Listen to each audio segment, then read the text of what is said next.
has something to get off her chest. Good morning, and welcome to the Wake Up Call. Thanks for joining us. Good morning. Good morning. Hi, could I say Adora? Is that okay? Yes, this is Adora speaking. Okay. Now, I read a post that you made on Facebook concerning an accident, and you are trying to get justice. Could you tell us what happened?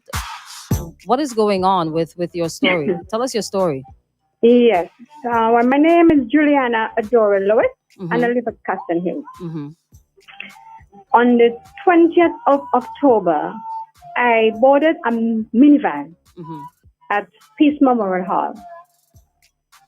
I did not see the van number at the time, Mm-hmm. but after the accident. Mm-hmm. Sorry, hold on. I, Before you continue, is there something on in the background? Could you turn it down for me, please? yeah. Okay. Yes. Okay, go ahead. Yes. Like I said, I boarded the minivan at Mm-hmm. Peace Memorial Hall Mm-hmm. on my way home. I was told that the van was traveling to Arnesville, Villa, Calico area. Mm-hmm. So I got on board. The van took off like a jet plane. And all the way, I spoke to the driver. I did not know the driver, Mm-hmm. neither did I know the conductor, Mm-hmm. nor the name of the van. Mm-hmm. Um, Somewhere along the road by Richmond Hill, Morris Village, Morris Road across there, I had an encounter on the van. The van dipped to the left, and I was rooted out of my seat, and I struck my head on the far side of the van, on the left side, Mm-hmm. and my hand. Yes, Mm-hmm. I kept and at that time I was a bit in a daze because I was totally confused as to what just happened. I asked the conductor, what's the name of the driver? He refused to tell me.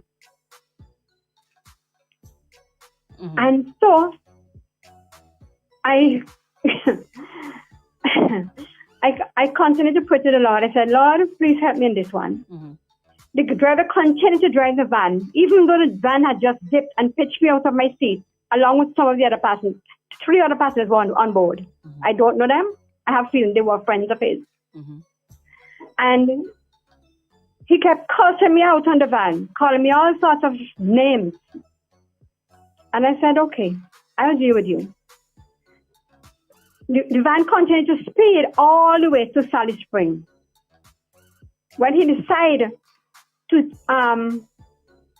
he told the conductor, matter of fact, to, to put my red ass out of the van, which the conductor did. He pushed me. He opened the door and he pushed me outside. Are you serious? Yes.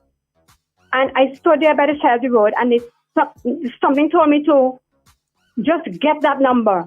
And I saw the number. Mm-hmm. It was registered in my memory. Mm-hmm. Yes.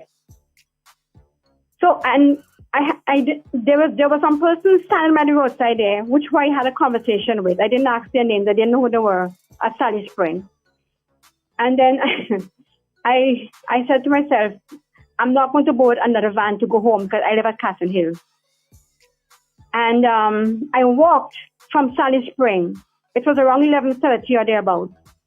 And I walked from there to my home here at Castle Hill. On arriving at my home, I decided I'd call the police immediately, which I did. I called 999. Mm-hmm. I spoke to an officer who told me he's going to tell the traffic department about this incident. I don't know whether he did or not. I can't see. Mm-hmm. But when he mentioned traffic, I said, okay, I'm going to call traffic myself. Mm-hmm. So I did call traffic, and I spoke to another officer who told me in a very rude fashion that I must come down to the station to make a report. Mm-hmm. I said to him, officer, I'm in no condition to come to the state the barracks right now because I'm all shaken up and everything else. I said, I'll come maybe tomorrow. But at that time, I called my doctor. Yes. Mm-hmm. And I told her, ask if she can come to my home and do a house visit. And she agreed. Mm-hmm. She came and she examined me.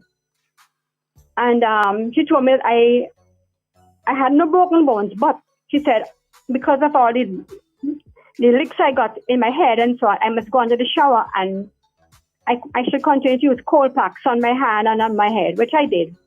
So for the whole of that day, I went under the shower and I rubbed my arm and so on with rubs that I have here. Mm-hmm. And the next day, I decided I'd go to the station, which I did. On arriving at the station, I was being pushed around from pillar to post. Mm. I met an officer who told me I had, because of the incident involved two parts, I have to go through the CID department, which I did. And I was grilled as if I was the culprit. Yes. Wow. I never saw anybody in CID. I only saw the person outside who was interviewing me before I go into CID. And she was very obnoxious herself. Mm-mm. And then she said, after I finish with you, you need to go down to traffic and report the accident down there, which I did. On arriving at the traffic department, an officer came to the door and he said to me to come in, which I did. He put me on a seat to sit down inside the traffic department. And then I saw himself, he and another officer went to the computer because I had told him what went down. And I overheard a conversation between him and the other officer.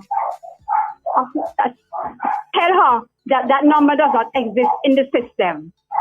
I said, really no. But they didn't know. I said that to myself. Then this officer came to me with a sheet of paper and said he's going to take a statement. So I said to him, you're going to take a statement from me? I don't believe so. I said, I can write my own statement. I said, I'm a very intelligent, and I express the word intelligent woman. And I'm not going to make you write a statement for me when I can write a statement for myself, because you're not going to put anything on that paper that I did not say. Mm-hmm. So he said, that's your right. I said, of course I know it's my right. And I took the piece of paper and I came away. I did not write that statement until on the weekend, because I said, overhearing what they said, that number doesn't exist in the system. I decided I'm going to do my own research at the Inland Revenue with the licensed vehicles and so on. So I went there and I inquired from a friend who works there. I asked him to check out the vehicle for me, that number in the system, and he did. He told me that vehicle, that number was registered to a company in Mustique. So I said, okay. So it's not. All right. Now, Adora, I want to stick a pin here, right? Because remember I told you that we have to go and do something and come back, right?